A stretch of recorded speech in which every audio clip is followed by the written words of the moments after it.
Hello, everybody, and welcome to the latest episode of Conflicts of Interest. I am the co-host Kyle Anslone. I'm joined by the other co-host Will Porter. Will, how's it going today? What's up, Kyle? How you doing, man? Good. I think I'm doing better than most Americans who watched the debate last night. And from what I saw on Twitter, there was an awful lot of people who felt like the real loser of the debate last night was America. And there seems to be some real dread realizing we have 4 years of either a Trump or a Biden administration to come. And so with the first debate, we have, I think, some breakdown and reactions and a whole bunch of, I guess not a whole bunch to say because there wasn't a whole lot of policy discussed, but we have some things to say about the debate. And we'll break that down first. And of course, we also have some hot war heating up in Armenia that is going to probably get absolutely no coverage. But me and Will want to spend some time just mentioning it to people so they kind of have a general idea of what's going on. So, Will, should we get into this debate stuff? Yeah, dude, let's get to the train wreck. All right. Well, I should mention first, everybody subscribe to the YouTube channel. I've mentioned recently that I'm kind of moving, so our schedule's a little bit in flux. So if you subscribe to YouTube, podcast somewhere, you won't miss the episode because it's probably not going to come out exactly when it usually comes out, like early in the morning. So subscribe to the show. We have over 100 subscribers on YouTube. Thanks everybody so much for turning out and subscribing to the show. And I know most of the listeners are still on the podcast feeds and stuff like that, but the video stuff is really cool. So I think it's worth checking out. We got some actual videos of what's going on in Armenia to show today. But Will, Yeah. first thing first, the debate. Where should we start? I mean, I guess the actual debate. I felt like the first 5 to 10 minutes of the debate. I watched it after everybody else did. I watched it this morning. So I had read everybody's reaction to it, and everybody was like, it was a disaster, it was a train wreck. I watched the first 10 minutes about the debate on SCOTUS, and I was like, oh, this isn't that bad. This sounds like, what you would hear almost from Mitt Romney and Barack Obama. There was a little name calling, talking over, but, that's supposed to be normal. And then the wheels came off, and after that, so Will, what was your overall takeaway of the debate? Would you describe it the same way the CNN anchor did?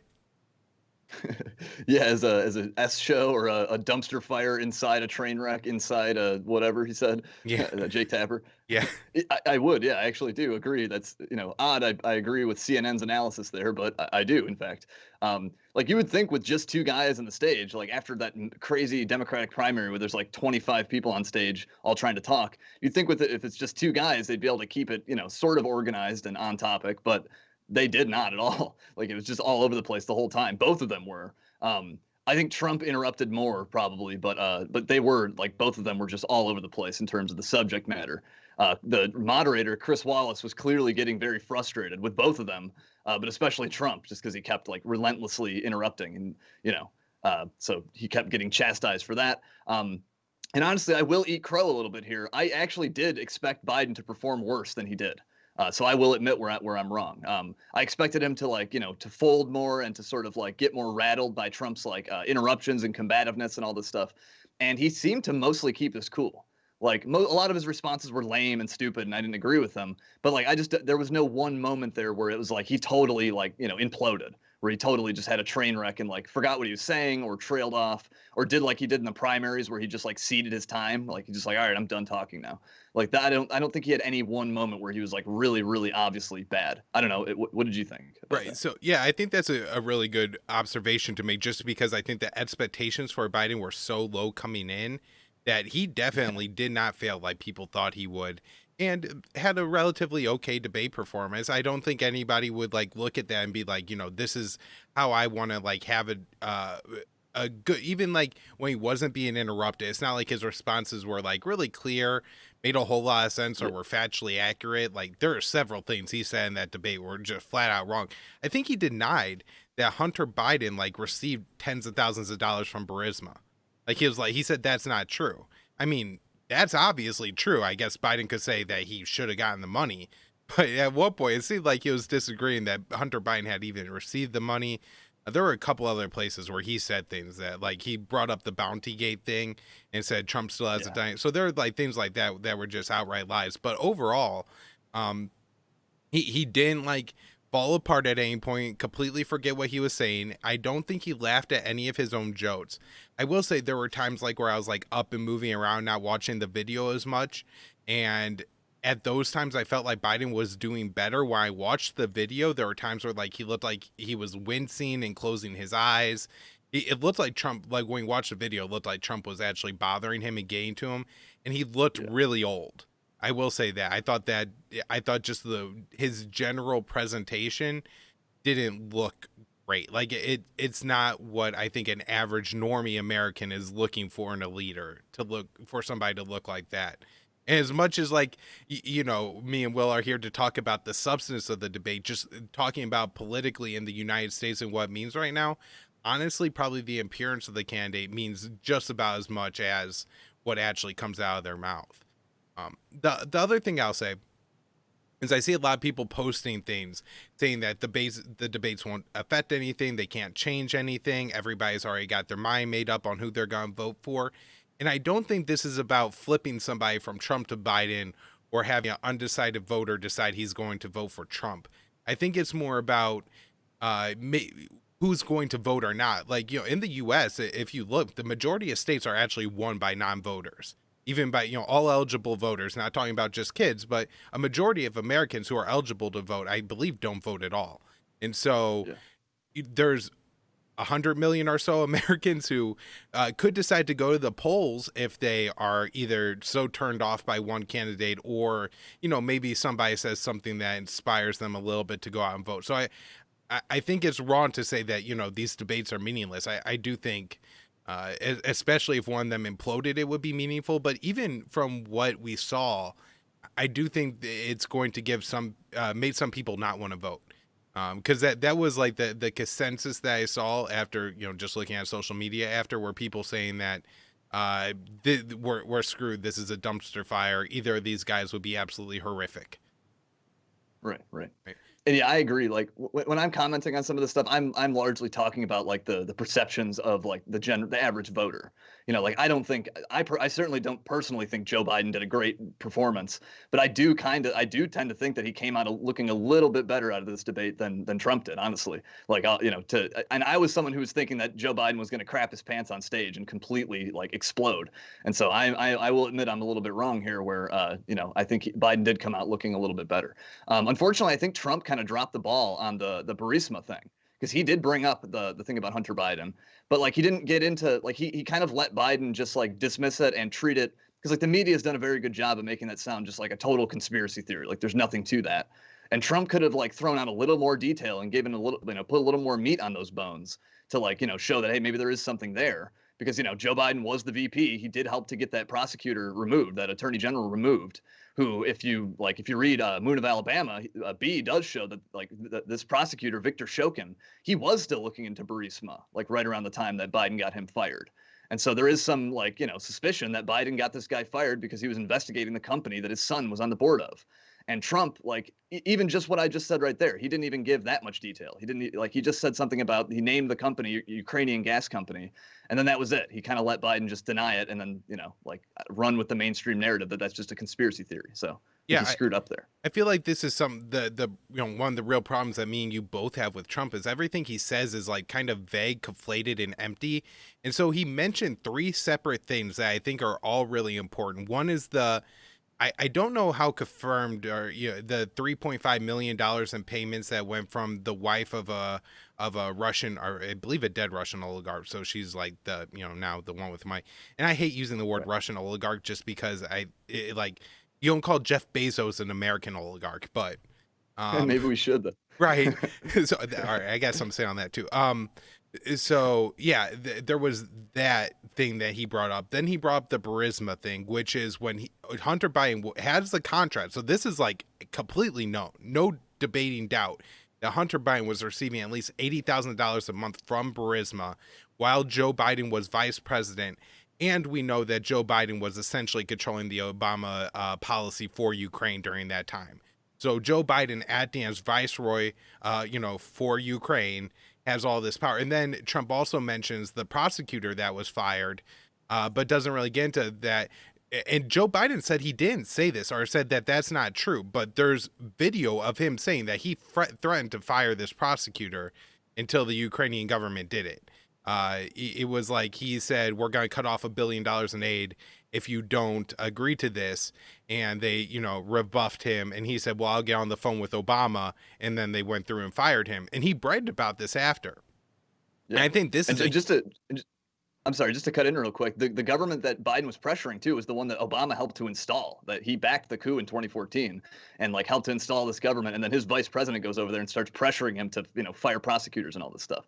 And the one is investigating a company his son just happens to sit on the board of. But I'm right. sorry, continue. Go ahead. Yeah, no, and look, and it's not like those $80,000 a month that Hunter Biden was getting was like a quid pro quo bribe. My guess is that they didn't say to Hunter Biden, "We're giving you this money so your dad, does things favorably for us." However, you understand how this works, right? Why you would employ the, former drug addict, discredited son of the vice president who has, apparently spent a lot of the money on like strippers and has a baby with a stripper and crack and has drug problems. Like this is not a guy who like was hired because he's speaks Ukrainian, has good relations in Russia, and also knows a lot about energy. It wasn't because of his expertise, it was because of who his daddy was. And that's clear to anybody who knows anything about Hunter Biden and Burisma. Well, I'm pretty sure that nobody's gonna hire you to sit on the board of a gas company. Even though They I'm can if sure they know want. more about Ukraine and Russia than Hunter Biden does. So, Yeah, I'm open to offers if someone wants to hire me for a gas company. all right. So I guess. Oh, here's something I wanted to say. As I've been talking about, I've been moving. Yesterday, I drove through like I think 10 different states or something, from the East Coast all the way out here. I'm now in St. Louis in the Midwest, and through that trip, I will say my morning hours were on the East Coast before like people were out driving. So there's probably a little bit of a negative Joe Biden factor, but I was trying to just generally count if I saw more Biden or Trump billboards and signs as I went. And it didn't take me long before I realized I was completely looking in the wrong comparison. And it's clear that right now the winner in America is Jeff Bezos because there are more Amazon trucks on the road than anything else. I Yeah. mean, just truck after truck. Probably I saw more Amazon trucks than Trump signs, and there's quite a few more Trump signs than Biden signs. But I did spend more time in like Trump country. I drove through Appalachia and stuff like that. So, Yep. but yeah, I just observing, man, that guy is raking it in. He's the richest man in the world. He's had billions of dollars to his wealth, and also owns the Washington Post. And yeah, the in the we were talking about before, we should maybe call him an American oligarch. It's pretty appropriate, I guess, at this point. Um, so maybe, well, we should talk about something I think we disagree on a little bit, which is who we think won the debate. And I noticed that you and Eric Schuler, who does great work writing at the Libertarian Institute, posted that you have both thought that Biden won. So what made you think that Biden won? Yeah, I just felt like, Trump started off very strong. I thought he was very combative and aggressive right away. He wanted to fight about everything, and he kind of kept cutting in. And I think right off the bat, that actually made him look good. It made him look like he was like in command and like really wanted to fight. He was really ready to debate the issues. And I sort of expected that Biden would fold under that a little bit, that he would kind of like succumb to that pressure a bit and get rattled and like start, flubbing his words and not being able to talk. But that didn't really happen. I think, Trump started off strong, but then as he kind of went on and kept interrupting, I think that like that position of strength eventually switched into a position of weakness, where those interruptions and stuff eventually started to make him look bad. It made him look like he couldn't let Biden finish his sentences, that he can't like it did. Like I agree that Biden at times seemed like he was getting a little rattled by what Trump was saying, just a little bit, especially about the stuff about Hunter, his son. However, I think Trump also kind of gave the perception that he was like getting bothered by what Biden was saying, just by interrupting so often.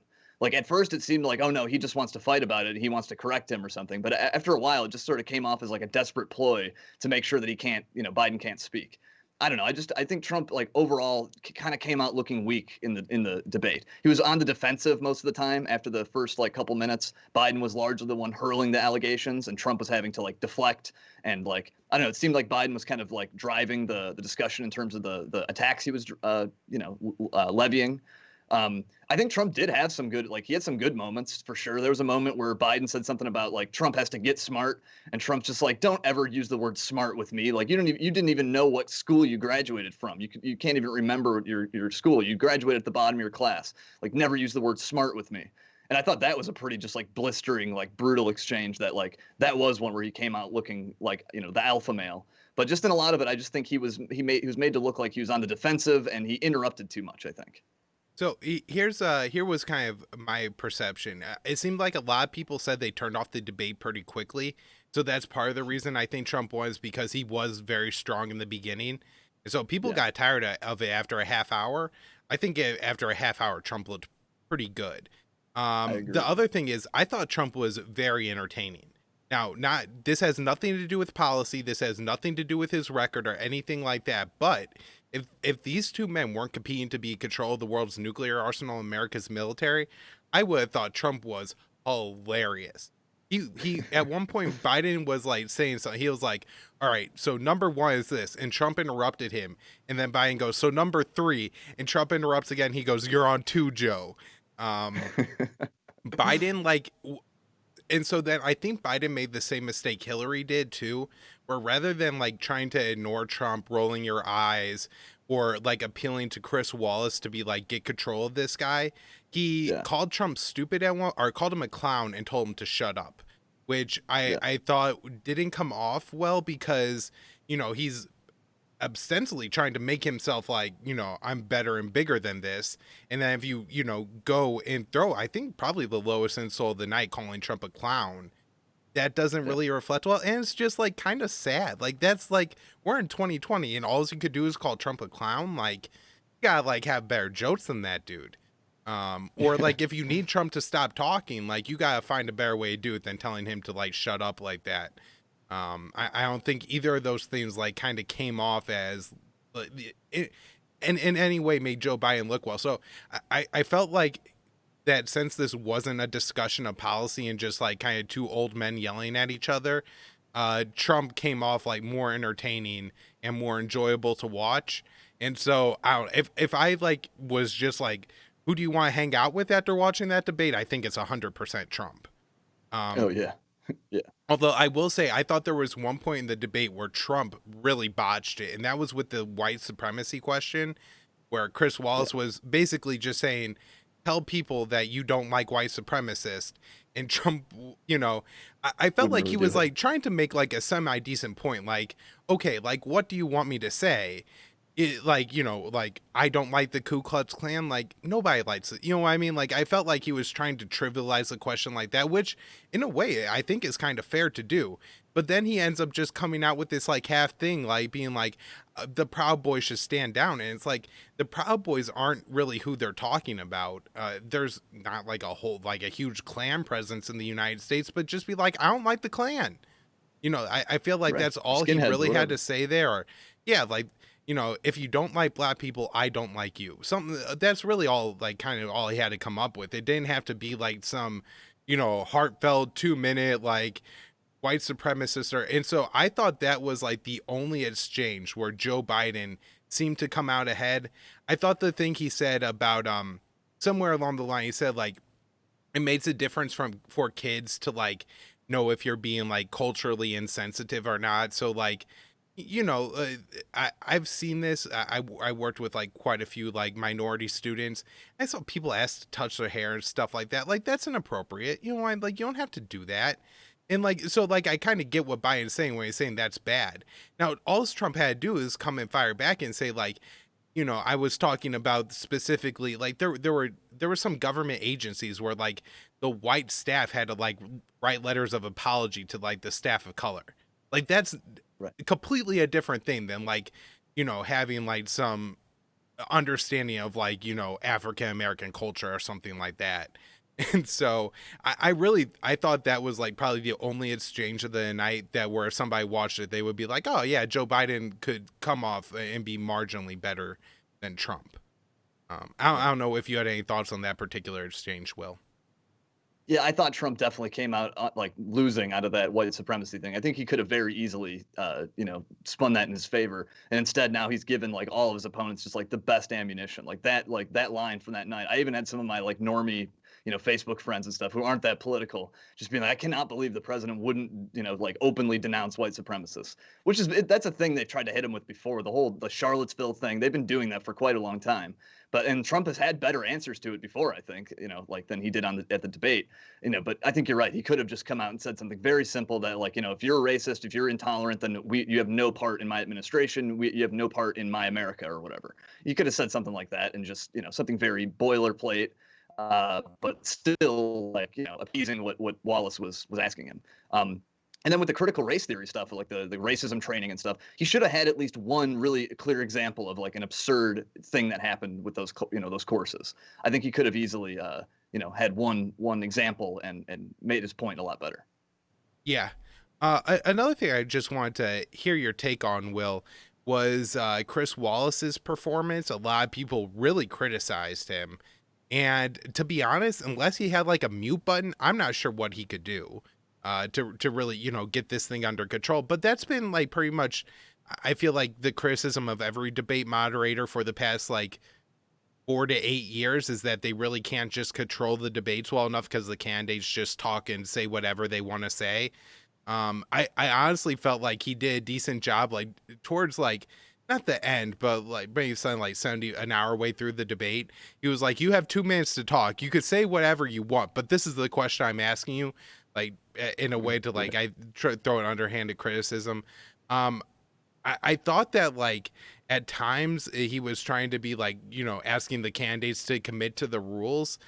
I thought that was like kind of sounded childish, and I think that was super effective. And then the only thing I was disappointed with is like he was like one of these people that stuck too much to the script where like they started bringing up things that he obviously wanted to talk about, but he was like, let's come back to that later when it's like scheduled in my programming, but we're not going to talk about that right now. Where look, if they switch over to criminal justice, just be like, I was going to talk about this later, but let's just bring this question up now since we're already talking about it on the subject. I think that would have Right, we're like live on TV. right. I think it would make for a little bit more fluid debate, not for him to have been so like structured and about that. But I mean, it is what it is. I don't want to be in Chris Wallace. I would not want to moderate one of these debates with two people. It'd just be frustrating as hell.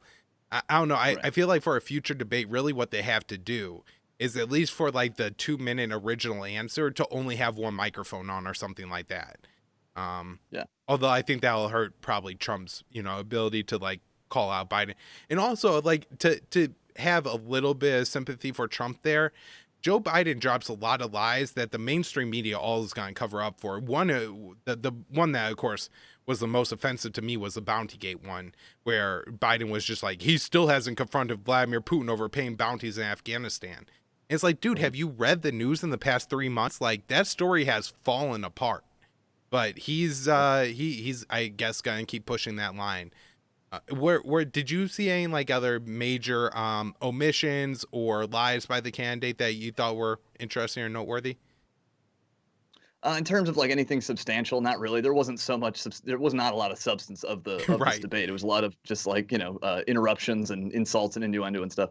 But in terms of Chris Wallace's performance, like I tend to agree with you that like unless he has a mute button, then like what is he really going to do? However, I think maybe he should have a mute button. Like why not? Why I don't know. I think that'd be if the goal is to have a candidate be heard, then I guess that's fine. However, if the goal is just to have an entertaining like train wreck of a debate, well then okay fine, then don't mute them. But like, yeah, I tend to agree too about him like forcing everything into the structure of his program. Whereas like it almost made it more chaotic that he kept trying to like push it back to, the subjects he wanted to talk about. I think it would have stayed a little more organized had he just like went with the flow a little more and let them talk about what they were talking about there. And, kind of like moderated within that like, impromptu kind of environment. Instead, though, he just kept trying to like force it all back into his program. And yeah, it's just didn't really work out. So I think if anything, that was his problem. The only other place I had like put a special note that I thought Trump had did well actually, and I think the policy position that he talked best about was actually criminal justice reform in the crime bill, pointing out how Biden bragged about I wrote the crime bill, that's Biden's crime bill, and that Trump has now taken steps with he didn't say the first step at, but that's what it is to get some of these people who are long term prison sentence for massing for drug war out of jail. Now, it's been far short of what it should be and everything, but you know, I think it's a real problem for Biden that he has to, is running on Trump's the terrible racist and we have to do something about it. And yet his legacy on this is actually worse than Trump's. I mean, say what you will about Trump's rhetoric, his, refusal to denounce white supremacists or whatever. And then, Joe Biden being all the more willing to, be like, oh, white supremacy is terrible and we have to, protect children of color. But when you actually look at like the policy that the two people have enacted, over their lifetimes, it's kind of hard to argue that Joe Biden has, not been worse for the, minority communities than Trump. Um, so that seems to be an issue that Biden has. He also seems to be running on somehow that Trump ruined the economy, but he wants more lockdowns. So that was also a really confusing point that he was trying to make. Do you Yeah, have and I anything don't on get either that of either. those? Yeah, on the COVID stuff, I thought Biden came out looking okay on some of the COVID stuff. Like Trump just didn't. Not that Biden's attack was that good, but Trump's response just wasn't that persuasive or compelling. It was just like, no, I did a good job. Whereas Biden was saying like, blaming 200,000 deaths on him and all that, which is ridiculous. I don't think the president obviously isn't responsible for all of those. Yeah, the economic stuff is ridiculous. It's like, a lot of this is Democratic governors and mayors and stuff shutting down their economy, their local economies, and yet he's gonna try to blame that on Trump when he himself, would favor more of a lockdown. I think Trump was correct, like to hit him on that, to say that Biden would just favor more lockdowns that you all hate, that all of America hates. He was trying to kind of, I think, speak to the American people in that way. But I just don't think Trump's responses on a lot of the COVID stuff were that good, given like the gravity of what Biden was accusing him of killing hundreds of thousands of people. So I don't know. I agree. I think he needed to have something more clear and concrete. Like if you're going to explain why the lockdowns have caused more harm than continuing lockdowns, like you gotta have like some better like even anecdotes or something, but you gotta have something. Like you gotta tell the Right. story about some guy who had like a small business, like a restaurant or a gym, and it got shut down because of COVID. And then, he overdosed, he relapsed and overdosed or something. You know what I mean? Like these stories are out Right. there, suicides, divorces, all this stuff is apparently way up, right? Or even talking about like the fact that looking at the population of the people out rioting and looting in the streets, it seems an awful lot to me like the people who are completely out of work, have a massive amount of student loan debts and absolutely nothing to do with their lives. Like young people generally, maybe our age, a little bit younger, will overwhelmingly white and probably have like tons of student loan debt and liberal arts degrees, and the bar they worked at closed. So now they're out in the streets, and I think all those are powerful points that Trump could have made. The one other interesting point was Trump's tax policy, or not Trump's tax policy, Trump's tax returns. So Chris Wallace brought that up and said, Trump only pays $750 in taxes, which I don't think is right. I think that's like a personal thing versus a business thing. But even then, like Trump explained, like, look, my goal in private business is to have pay as little in taxes as possible, and I was using the tax law at the time to do that. And I think this is going to be a real problem for Joe Biden because, Biden's like, oh, I'll repeal the Trump tax cuts. But Trump paid little taxes before the Trump tax cuts. And that was, when Biden was vice president in the Senate for 40 something years. I think he has a lot to answer for there and try to explain how the hell, Trump is paying $750 in taxes and how that's actually not Joe Biden's fault more than Trump's. Right, right. Unfortunately, I don't think that's how how it'll be spun. I think that the tax thing will just hurt Trump. Even though, like, I agree, it is kind of a stupid thing. As a libertarian, I actually don't care. I think it's a good thing that he did, that he didn't give money to the government. The same kind of thing when people hit him for like, dodging the draft and all that. Like, I actually think that's a good thing. Those to me are in the pro, not the con column. But I think the last point I have about the debate that I'll make here, you can finish up however you'd like. But I think Trump, one good thing that he did was that he forced Biden to kind of repudiate a lot of the more like left wing things that like some of his supporters might. I mean, I know like the Bernie people hate Biden, but like Trump got Biden to repudiate a lot of things the Bernie people would support. You know, the Green New Deal and like defunding the police and all that kind of stuff. So I think he did sort of, whether he meant to or not, he did get Biden to run as far as far away from those issues. And I think that will not sit well with like some of the more the further left of American politics. I believe I think this is what Trump was trying to say at one point, where he's like, "You just lost the left wing vote or something to Joe Biden." He said Yeah. something about healthcare. He's like, "You just lost the left wing vote." And so going back to what I was saying at the start, where I think this is more about people deciding whether to vote or not, rather than what candidate they're going to vote for. That's another place where I think Trump actually comes out ahead, where he's forcing Biden into this very like establishment center Democratic Party, and that's the exact policy and the exact personality and stuff that people didn't like from Hillary Clinton. They don't want a center Democrat that's kind of a Republican, that's just steeped in politics their whole life. And I think that's kind of the corner that I think Trump is trying to like paint Joe Biden into as close a corner as Hillary Clinton as he can, like make her Yeah. policies and his all Joe Biden stuff closely aligned with Biden as possible. I do think he was probably a little bit successful in that last night. But Yeah. I think that's all I have on the debate. Will, I gotta say, there's supposed to be two more of these things, I guess we could do more shows on them. I hope they bring up like more foreign policy.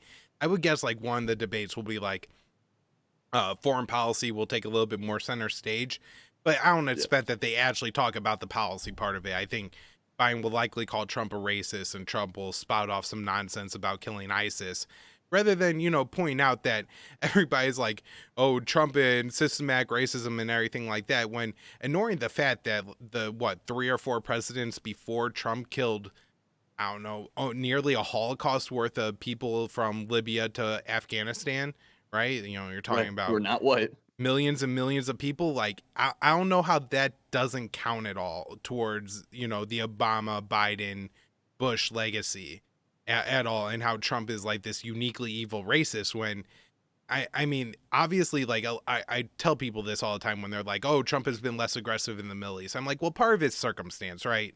Like, ISIS was on its way out before Trump took office. The Taliban are the Taliban. Iraq has settled down a little bit. Yemen is ongoing, but it's the same thing. Libya, like the overthrowing Gaddafi part was over. He did ramp up the war in Somalia, but there just hasn't been as much opportunity for war. I feel like."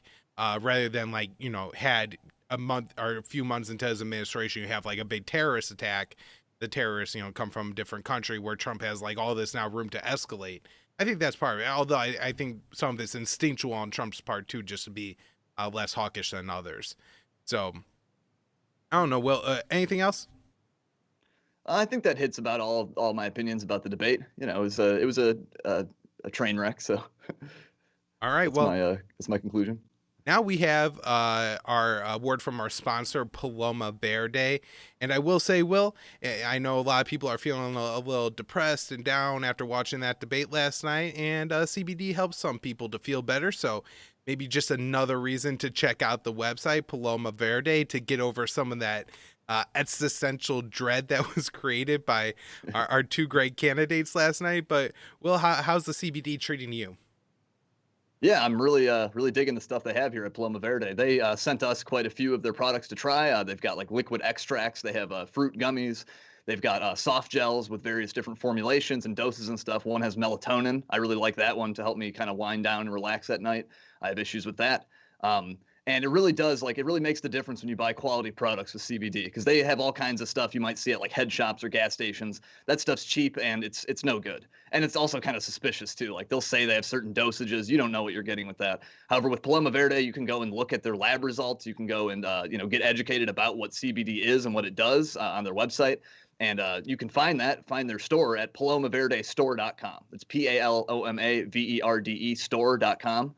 And you can get 25% off your order if it's over $75 if you use the promo code PEACE, PEACE, like the thing that Kyle and I are always working toward. Yeah. Well, it's perfect because they have a great piece stuff on the site to remind you. It's a green one because bringing you the goodness of the green. with the CBD, but easy to remember. And there's links for everything either on the YouTube channel or on the show notes page at the Libertarian Institute. Will, let's get back into the show. Right. So before we wrap up here, Will, it'll be a little bit shorter show today, but I want to touch on what's going on in Armenia and Azerbaijan. These are two countries that I guess a lot of people struggle to find on a map. I'm guessing most people can't pronounce or spell Azerbaijan, and so it's one that's very hard for people to access, right? Like at least if it's I don't know, Mexico and Cuba or something like that. Like people know where those are. They have a general understanding of, I'm not sure if people like know what an Armenian looks like. You know what I mean? Or what Right. what would be that? Do they wear turbans? Are they Arab? Do people I really think like this is one where there's so little knowledge that any of the details that you could like kind of fill us in on why these two countries are apparently now shooting at each other and then what's happening with the shots would be great. And while Will's talking, I'm gonna for people watching the video, there's a couple short clips I'll play of some of the fighting going on. So go ahead, Will. Yeah, yeah. Yeah, sure. So yeah, just to break down some of this is something that, a region of the world people are probably not that familiar with. It's in what's called the Caucasus. And there's this piece of disputed territory there that formally belongs to Azerbaijan, but is largely populated and governed by ethnic Armenians. And they've run like a breakaway republic there for the last 30 years or so. And locally, I think they have a few different names for this place, but in the media, you're going to be hearing them refer to it as Nagorno-Karabakh. Kind of a weird, like hyphenated name. But the Azerbaijanis, who you also might hear referred to as the Azeris in media, they have fought Armenia over this strip of territory a couple of times before. They fought a war on and off from 1988 until like 1994, after the ethnic Armenians first tried to secede and join Armenia. And there have been a couple flare-ups there since. I think the most recent like real round of fighting was in 2016. There've been a few, like, I think a couple people have been shot since then, but the last actual bout of fighting was 2016. However, just this weekend, we are now seeing this flare up again, the fighting over this region, Nagorno-Karabakh. And the Azeris are claiming that originally that they were responding to Armenian shelling, and that's why they started shooting on Sunday, I think. But that is like very disputed. Like a lot of what's out right now is murky. It's just sort of based on what both sides are accusing each other of. But by all indications that I've seen, it does appear that Azerbaijan did sort of initiate this. Like the situation there is the Armenians, like I said, the ethnic Armenians sort of occupy and govern this territory. It formally belongs to Azerbaijan, though, so they sort of have a reason that they want to, sort of take it back. However, there's been a lot of like pretty intense fighting already so far. The numbers are kind of sketchy about like casualties and stuff. I've seen like some reports of like at least a dozen civilians and soldiers, maybe more by now, and then anywhere between scores and hundreds have been wounded in the fighting. Again, some of the figures it's all based on what each government is claiming and stuff. Some of them won't put out casualty figures, that kind of thing. So it's not always clear. However, there's been like, artillery shelling, as you're seeing in some of those videos. There's drone strikes, tank operations.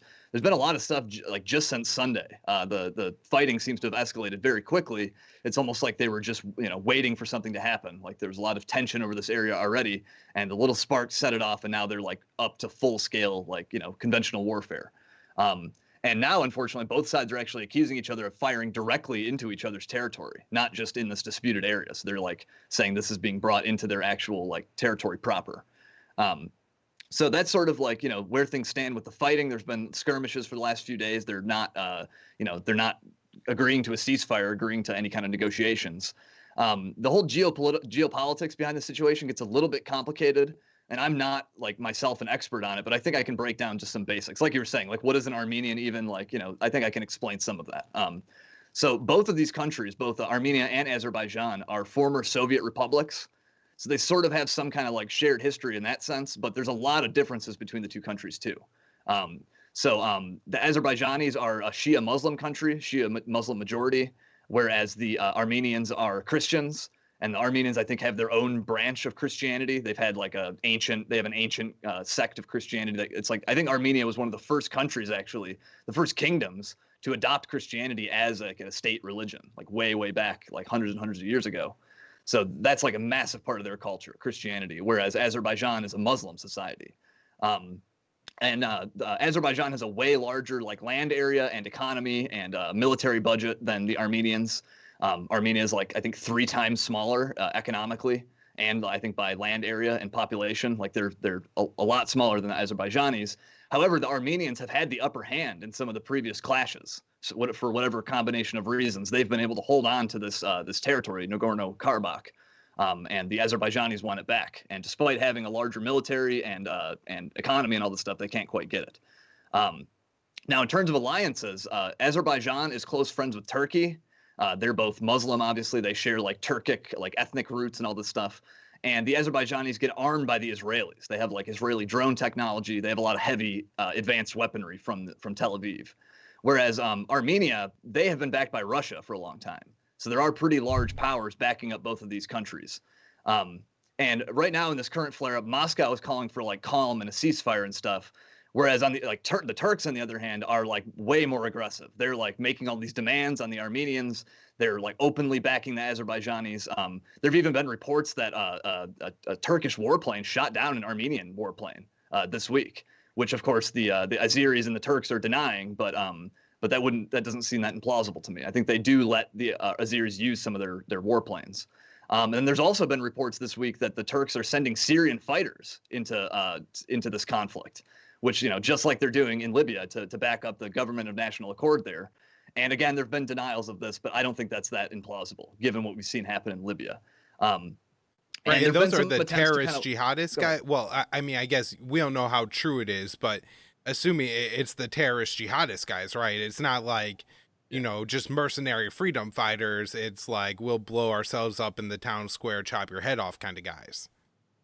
That's right. We're talking about like wacko jihadist Islamist types.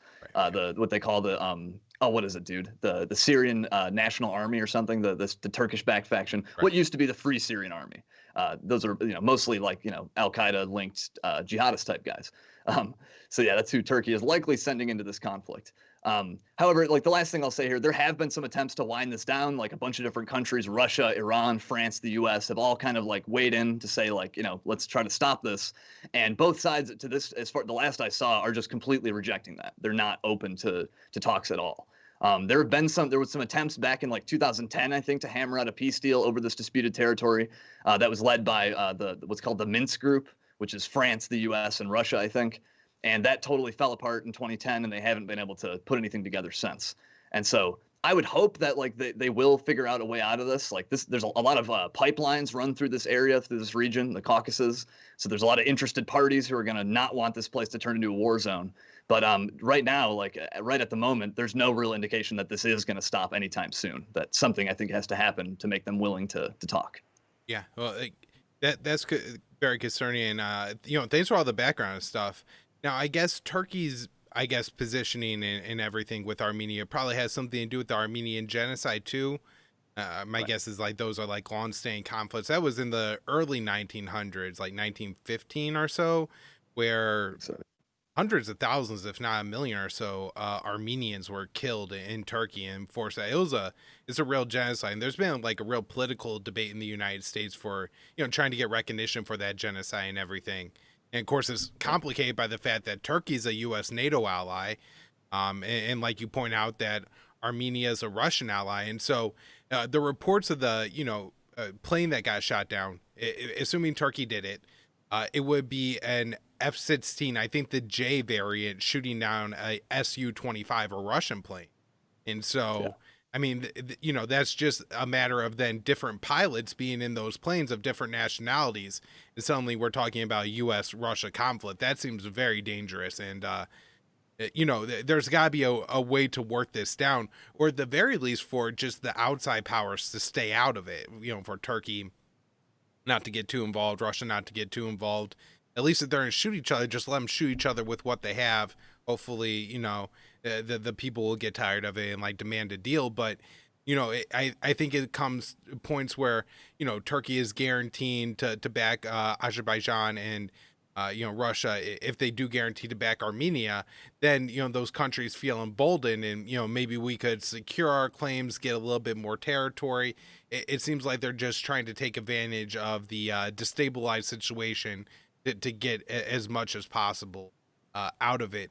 Well, do we have any idea if there's really anything that either could stop this? If like I don't know, if like Putin has a plan to get on the phone with Trump, and they're gonna sit down and they're gonna be like, look, I'll tell Erdogan to knock it off.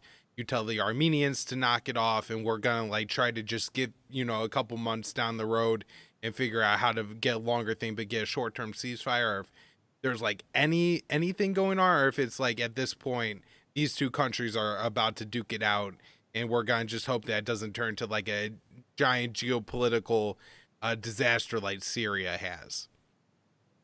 Yeah, in terms of specifics, I mean, I know that the Russians have sort of like made overtures. They've reached out, I think, to like the State Department or to the White House or whatever to try to discuss this, to discuss how this stuff might be ratcheted down. But I have not seen anything like very specific in terms of like a meeting or a plan for a negotiation or anything. Like unfortunately, the Turks I think are pretty like determined to really to back the Azeris in this. Like they really want to like get involved directly militarily. Moscow, I don't get the perception that they want to get directly involved in a shooting war that could get them all tangled up with Turkey and stuff. So fortunately, I think they're going to be a force for like trying to urge for calm and all this. Whereas to the Turks, unfortunately, I think are on the other end of that. Like they are kind of like exacerbating this and making this worse. They are emboldening the Azeris, I think, to go forward with this offensive. So if somebody could convince could call up Erdogan and convince him to like sort of to scale back his support here, I think that could do a lot to bring this thing to ratchet this down. Yeah. That's I guess has to be the hope. It does seem like Erdogan is very interested in getting evolved militarily in a lot of places. I mean, this is Yeah. now Syria, Libya, this situation, and then on top of it, his conflicts with France and Greece in the Eastern Mediterranean Sea there, and ending up in standoffs. It seems like that would have to be some kind of over expansion for Turkey, especially since so much of his military has been purged in the last few years. After Right. the coup there in July of 2016, he's dismissed tens of thousands from the military and locked thousands up for people who seem dubiously tied to the Fatah Gulen, who he alleges was behind that coup plot. Um, so I don't know, but it seems like Erdogan has been very reckless. So I don't have really a whole lot of hope that this doesn't escalate a whole lot more. I mean, remember we're just what a few years out now of him shooting down a Russian plane along the Syrian border that That's possibly right. crossed into Turkey, possibly not. I think the pilots ended up getting killed from that and everything. A horrible situation, but yeah. So anything else on this, Will? Or is this, I'm sure, going to be something that we'll just kind of keep updating, keeping people up to date on? Because again, I see very little coverage of this in the mainstream media, short of like a short like Reuters wire, like 2 minute, like this is what our media said, this is what Azerbaijan said, and who knows what the truth is in the middle. Yeah, I mean, we'll definitely keep updating this. I think this is an important thing that could potentially spiral into like a larger regional conflict. So it is something you want to watch. Definitely, I would encourage people to read RT. Our coverage of this has been pretty good. We actually had I think we had the first reporter to be on the line of contact between the two sides. We got some exclusive footage yesterday of like a drone that was shot down. So I thought that like definitely watch what we're writing there. Not only me, but just other my colleagues too at RT are doing a good job covering this, I think. All right. Well, if you do want to read what Will writes, you do that on Twitter at the Will Porter. Every morning he links to all the articles he wrote the night before, so you could keep up on your news that way. And for anything that Will didn't cover, I usually have a nice summary of it over in my news roundup at the Libertarian Institute. You could also find that by following me on Twitter at Kyle Anzalone _. You can follow us on Twitter, the account for the show at con_score interest. Facebook conflicts of interest, YouTube channel conflicts of interest, and then you can also donate to the show at patreon.com/conflicts of interest. And Will, I guess just before we wrap, we should note that we sat down with our good friends Shane and Nico from the Hapa Supremacy podcast, and I think we had a pretty fun conversation with them, a little bit more lighthearted than the podcast usually is, and I recommend people check that out. I'll put the Yeah, link in the show notes page. I had a good time. I always like going. That was not our first time going on their show, and like it's always a great time talking with Shane and Nico. So that was fun. Yeah. Anything else, Will? That's all, man. All right. Thanks, Will. All right, later, Kyle.